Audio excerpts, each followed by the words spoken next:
এগুলি প্রথম থেকে যদি আপনি খেয়াল করেন তাহলেই তাকে সঠিক পথে রাখা যাবে। আমরা এই জঙ্গিবাদের বিরুদ্ধে বাংলাদেশ পুলিশ যথেষ্ট সাফল্য আছে, অর্জন আছে, যেটা দেশে বিদেশে সকল সংস্থা বিশ্ববাসীকে প্রশংসা করতেছে। যে কারণ আপনাদের জনগণের কাছ থেকে আমরা অকন্ট্রোল সাহায্য সহযোগিতা সমর্থন পেয়েছি। আপনারা জঙ্গিবাদকে না করেছেন, মাননীয় প্রধানমন্ত্রীর নির্দেশে সকল শ্রেণীর লোক রাস্তায় নেমেছে, জঙ্গিবাদের বিরুদ্ধে তারা সোচ্চার হয়েছে।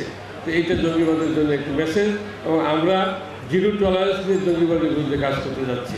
জঙ্গিবাদ আমাদের এখন দুটি সমস্যা, একটা হলো এক নম্বর জঙ্গিবাদ, আর 2 নম্বর যে চ্যালেঞ্জ এটা হলো ড্রাগস বা মাদক।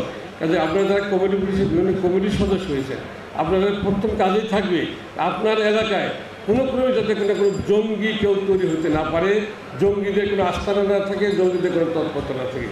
এই 1 নম্বর। 2 নম্বর, আপনার এলাকায় মাদক মুক্ত করার জন্য আপনাদেরকে অঙ্গীকার করতে হবে যে আমাদের এলাকায় কোনো মাদক ব্যবসায়ী থাকবে না, কোনো মাদক ব্যক্তি থাকবে না। মাদক ব্যক্তি যদি থাকে তাকে আমরা চিকিৎসার ব্যবস্থা করব। কাজে এই যে কমিটি দেখলাম আজকে এই পাগলাতে অনেক ভালো ভালো লোকের সমানে কমিটি